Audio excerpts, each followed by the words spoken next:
Men deceive themselves with dreams of fairness. They cling to honor, while the ruthless carve empires out of their weakness. You struggle, perhaps, because you play fair in a world that rewards deception. Today, I will show you the darkest lessons of power, secrets that separate rulers from ruled. The problem is simple. If you insist on being good, you will be crushed. If you dare to be ruthless, you will command. Fairness, such a sweet word, is it not? You have been told since childhood to play fair, to share equally, to honor rules as though they were sacred. But let me reveal the truth, a truth so bitter most men choke on it. Fairness is a prison for the weak, and a weapon for the powerful. The world is not fair, it never has been, and the man who insists on fairness is not noble. He is prey. Look around you. Do you see the just rewarded for their virtue? Do you see the honest rise above the cunning, or do you see a different pattern, where the clever, the ruthless, the deceivers thrive, while faithful servant dies forgotten in the shadows? Men believe in fairness only when it serves their advantage.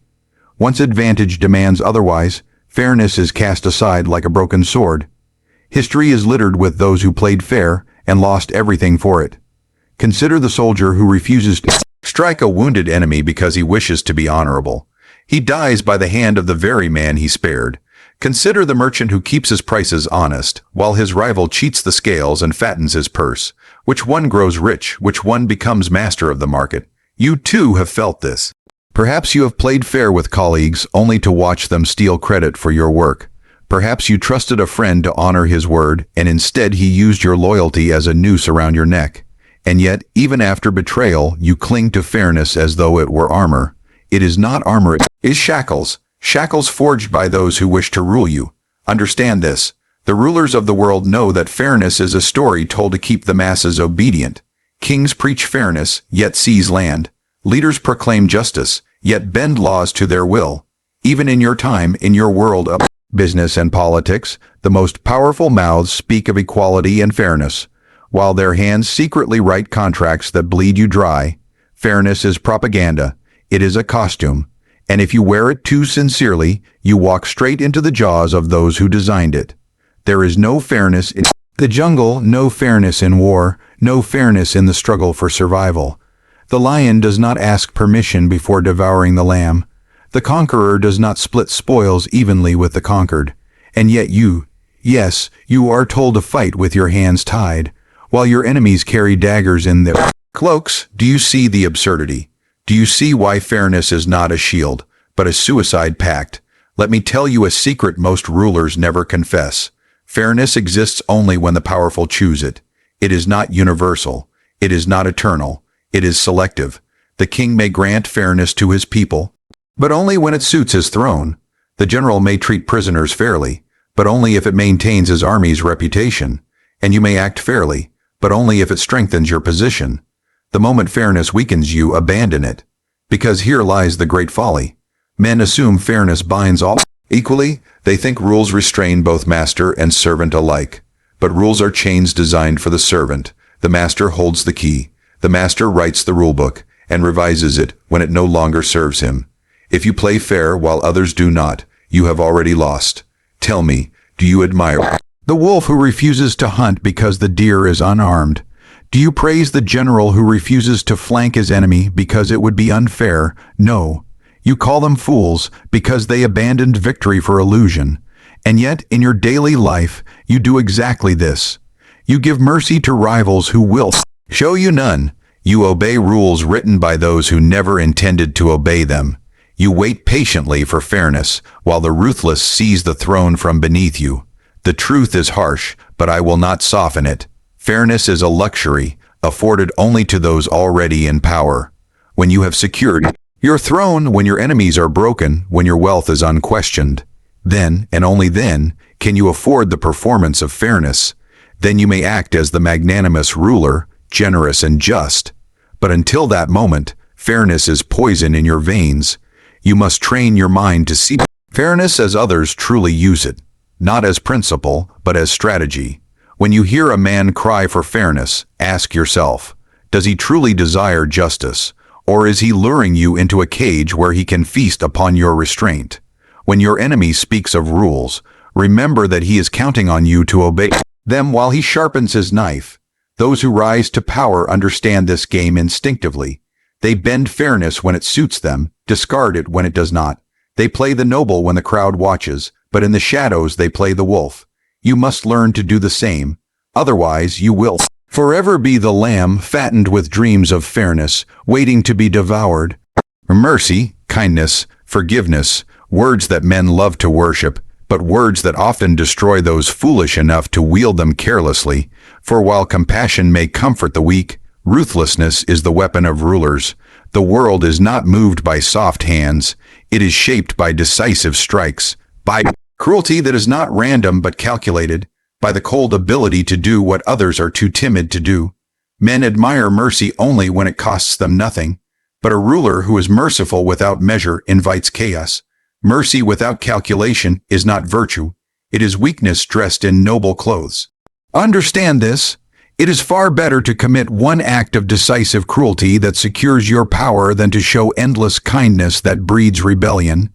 Consider the man who rules with endless generosity. At first, he is adored, showered with praise, but men grow accustomed to gifts. What once seemed generous soon feels insufficient, and when his resources dwindle, when he cannot satisfy their growing hunger, the same crowd that cheered him now curses him. His mercy, his kindness, becomes the very reason for his fall. Contrast this with the man who rules with iron. His cruelty may earn him fear, even hatred, but his subjects obey. They do not grow restless with endless expectation. His ruthlessness sets clear boundaries. Cross them, and you will pay the price. In this way, cruelty, when applied with precision, creates order, stability, and security. You may recoil from this. You may think cruelty is barbaric, savage, beneath you. That is because you have been taught to see cruelty only in its ugliest form. Mad kings burning villages, tyrants spilling blood without thought. But I do not speak of savagery. I speak of cruelty as a surgeon speaks of the knife, not to wound recklessly, but to cut with purpose. A single incision may save the body, though it causes pain. So too, a single ruthless act may save a kingdom, though it terrifies the people. History offers countless lessons. Take Caesar Borgia, a man many feared, yet few dared to challenge. When he seized power in the Romagna, the region was plagued with disorder, theft, violence. What did he do? He unleashed a cruel lieutenant to strike terror into the people, punishing criminals with severity, bringing swift justice to all who defied order.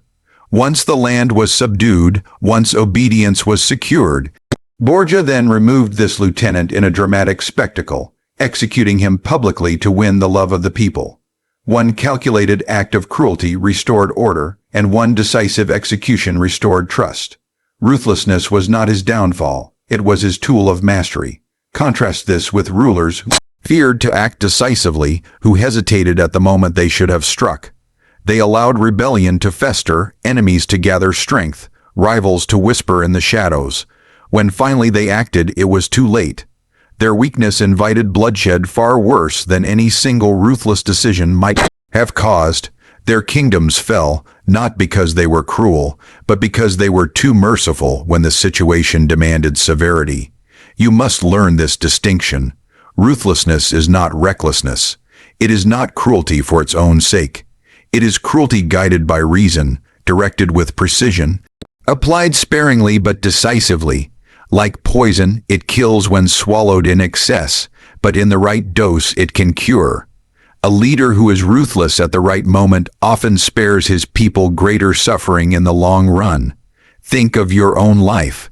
How often have you avoided being ruthless when the moment required it? You forgave the rival who later betrayed you again. You spared the competitor who, once stronger, crushed you without hesitation. You allowed disloyalty to fester, hoping kindness would mend it, and instead it spread like rot. If you had been ruthless at the start, if you had cut away the diseased branch before it poisoned the tree, you would have been spared the greater loss. Ruthlessness also serves as a message. Men may question your kindness, but they never doubt your severity. The memory of a single ruthless act endures longer than 100 mercies. Mercy is forgotten quickly. Cruelty, when applied with force, is remembered for a lifetime. This memory is power. It shapes behavior. It makes men hesitate before they cross you, makes them think twice before they conspire against you. Mercy breeds gratitude for a day. Ruthlessness breeds fear for years. Now, some will argue, will not ruthlessness breed hatred? It can, if wielded carelessly, but hatred is not inevitable. Fear is not the same as hatred. Men may hate a cruel tyrant who acts without reason, who destroys for pleasure, but men respect the ruler whose ruthlessness serves order, whose cruelty is sharp and controlled. If you strike swiftly, decisively, and rarely, men accept it as the natural price of stability. They may fear you, but they will also admire your strength. Do not delude yourself into believing that endless mercy will win loyalty. Loyalty bought with kindness is fragile, always ready to shift when a rival offers more. But loyalty built on fear of your ruthlessness is firm. Men obey not because they wish to, but because they dare not do otherwise, and in this obedience lies your survival. So when the moment comes, and it will come, do not hesitate, do not tremble. Secure your position to silence your enemies, to restore order. You must sometimes be ruthless. Better one cruel act now than endless chaos tomorrow. Better the fear of one decisive strike than the weakness of endless forgiveness. Better to be called ruthless and survive than to be called merciful and fall. Love, the poets praise it, the priests sanctify it, and men build their lives around the hope of it. But love is a fragile bond, as easily broken as a cobweb in the wind. It shifts with time, with mood, with convenience. Love is given freely, but it is withdrawn just as freely. And a ruler, a master, a leader of men, cannot afford to rest his power on something so fleeting. Fear, however, is different. Fear endures. Fear is not given. It is imposed. It is not a gift of the heart, but a chain around the soul. Where love wavers, fear binds. Where love falters, fear compels. And if you must choose between being loved or being feared, understand this. It is safer, stronger, wiser to be feared. Look closely at those who claim to love you. They love you while you are useful to them, while you provide, while you satisfy their desires. But what happens when you falter, when you no longer feed their hunger, when you can no longer offer what they crave? Their love dissolves. Their loyalty shifts to the next hand that offers more. But fear does not depend on your generosity. Fear survives even when the gifts stop flowing. A man may betray his benefactor, but he will rarely betray one he fears. Consider the common crowd, that restless sea of men and women. They shout in adoration for their leaders, they chant with passion, they swear eternal loyalty. Yet the same mouths that cheer today will curse tomorrow. The same hands that crown you with flowers will throw stones at you. When fortune changes, love from the masses is shallow, unstable, a tide that rises and falls without warning. But instill fear in them, fear of punishment, fear of consequence, and their behavior becomes steady. They may not adore you, but they will obey. And obedience, not affection, secures you. Rule. Some rulers believe that to be loved is to be safe, that the warmth of the people will shield them from harm. These men are fools. Ask yourself, when danger comes, will men die for love? A few perhaps, the rare and noble, but the vast majority will not. They will flee, they will desert, they will betray because their love for you is weaker than their love for themselves. But fear, true fear, grips the heart so tightly that self-preservation aligns with obedience. When men fear punishment more than they value their own schemes, they remain loyal even against their will. Now do not mistake my counsel. I do not say you must be hated. Hatred is dangerous, for it breeds conspiracies. A hated ruler is one that men will risk everything to overthrow. But fear, carefully balanced, does not require hatred. You must rule in such a way that men fear the consequences of defying you, yet do not despise you without cause. Punish disobedience swiftly, but do not rob without reason. Strike when necessary, but let your cruelty seem just. Let men say, he is harsh, but he is fair. He is to be feared, but not needlessly cruel. In this balance lies true power. History shows us countless examples. Think of leaders who sought to be adored, showering their people with gifts and kindness. At the first sign of weakness, those same people abandoned them. Their love was a mask, their loyalty an illusion. Now think of rulers who commanded fear. Their names still echo through time, not because they were beloved, but because none dared to rise against them. Fear secures a legacy that love cannot. Even in your own life, the lesson is plain. Perhaps you have been the kind friend, the forgiving partner, the generous colleague. And yet, despite all your love, you have been betrayed. Why? Because love sets no boundaries. Love assumes gratitude, but gratitude is the rarest coin in human nature. Men forget kindness quickly. They forget who helped them rise. They forget the sacrifices you made for them, but they do not forget fear.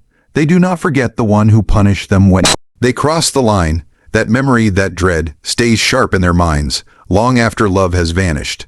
Ask yourself this: who do you respect more? The one who loves you unconditionally, or the one you know you cannot cross without consequence? You may feel warmth toward the first, but you tread carefully around the second, and in power it is not warmth that protects you, it is caution. Men may praise the one they love, but they obey the one they fear, and in the end, obedience matters more than praise. A ruler who is feared never wonders if his people will betray him in silence. A leader who is feared does not lie awake asking if his allies will abandon him. Fear is insurance against the betrayal that love cannot prevent. It is the shield against the instability of human desire. Love is fragile, fear is enduring. Love is voluntary, fear is imposed. Love fades, fear endures, and so, when the choice is set before you, and it always is, do not fall into the trap of desiring to be loved above all else. For the man who is loved may be safe today, but the man who is feared will be safe tomorrow, and the next day, and the day after that. Men are simple creatures. They see what lies before their eyes, not what hides behind the curtain. They judge with shallow senses, not with depth. This is why appearances matter more than reality. A man may be ruthless, cunning, and selfish in truth, but if he wears the mask of virtue, he will be praised as noble. A man may be generous in his heart, but if he does not display it convincingly, he will be scorned as cold. Power, therefore, belongs not to those who are truly virtuous, but to those who know how to appear virtuous. Understand this: the face you show the world is more important than the truth of your nature. Men do not have the patience or wisdom to search your soul. They look only at the mask you wear, and so if you wish to rule, you must master deception. You must appear merciful while striking with cruelty. You must appear pious while serving ambition. You must appear honest while weaving lies, for men do not love truth. They love the illusion that comforts them. Consider the lion and the fox. The lion has strength, the fox has cunning. Alone, each is vulnerable, but together they form the perfect ruler.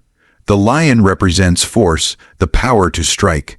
The fox represents deception, the power to avoid traps. You must learn to be both. Too much force without cunning, and you become predictable, easily ensnared by clever enemies. Too much cunning without force, and you become weak, unable to defend yourself when unmasked. But wear the mask of virtue, while hiding both lion and fox beneath it, and you will endure. Deception is not only useful, it is necessary. Men want to believe their rulers are noble, just, and good. They crave the comfort of thinking they are led by virtue. They will overlook cruelty, theft, betrayal, if only it is cloaked in noble appearance. Give them the illusion, and they will follow.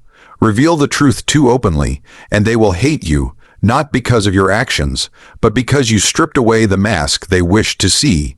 Do not mistake me. This is not advice to be openly deceitful in every moment. Deception must be subtle, it must be art. A ruler who lies clumsily becomes distrusted, mocked, eventually despised. But a ruler who deceives elegantly, who speaks words of virtue while practicing ruthlessness, is admired. The mask must be worn so convincingly that even your closest allies believe in it. And if they ever suspect otherwise, you must deny it with such calm conviction that doubt becomes shame in their own minds. Look at the rulers who endure. They are actors upon the grand stage, and the stage is the world. They smile when they despise, they embrace when they plot betrayal, they speak of peace while sharpening their swords. Their subjects adore them because they see only what the ruler wants them to see. Their enemies underestimate them because they mistake the mask for the man. This is the essence of power, not to be virtuous, but to appear so convincingly that none dare question it. Even in your world today, the lesson is plain. A leader in business, in politics, even in simple human dealings, thrives not by bearing his true self, but by crafting an image. The generous philanthropist who donates to charity may do so only to hide corruption. The smiling politician who promises justice may scheme in secret to enrich himself. Yet the people praise them because they see the mask, not the man. Meanwhile, the honest fool who shows his flaws openly is torn apart by the same crowd. Do you see now? The world punishes truth but rewards illusion. But let us go deeper. Masks are not only to deceive others, they are also to protect yourself. By concealing your true intentions, you gain freedom of movement. If men do not know your heart, they cannot predict your actions. If they cannot predict your actions, they cannot prepare against you. Mystery is a weapon. Ambiguity keeps rivals paralyzed, unsure of how to strike. The more they guess, the more they hesitate, and hesitation is the seed of defeat. There is another advantage to masks. They allow you to commit acts that would otherwise bring outrage. A cruel punishment, when framed as justice, is accepted. A ruthless betrayal, when disguised as necessity, is forgiven. A calculated deception, when wrapped in noble rhetoric, is celebrated. Men do not resist cruelty when they believe it is mercy. They do not resist theft when they believe it is protection. In this way, deception transforms ruthless acts into acceptable ones, and do not think deception is dishonorable. Men lie every day to friends, to lovers, to themselves. They lie because truth is often unbearable. The difference between you and them must be mastery. Where they lie clumsily for small advantage, you must deceive artfully for great power. Where they wear masks without awareness, you must choose your masks deliberately, shaping them as weapons. Always remember this. Men judge more by their eyes than by their hands. They see what you seem to be, but they rarely experience what you truly are. If you must be ruthless, do it in the shadows, while in the light you speak with gentleness. If you must betray, cloak it in the language of loyalty. If you must destroy, do it while wearing the smile of a savior. Appearances are everything. Men believe what they see, not what is real. And when you control appearances, you control belief. When you control belief, you control men. You have heard the lessons. Fairness is a trap for the weak. Ruthlessness, when used with precision, is the weapon of true rulers. Love is fleeting, but fear endures, and appearances, masks and deception, are the armor of power. The world does not reward innocence, nor does it protect the just. It rewards those who see men as they are, not as they pretend to be. Those who dare to be ruthless, those who balance fear with control, those who wear masks so convincingly that none can pierce them. These are the ones who rise above the crowd. Remember this, power is not won by playing fair, nor by trusting in love, nor by exposing your true self. Power is won by strategy, by deception, by the courage to do what others will not. To rule is not to be good, it is to be strong, and only the ruthless survive.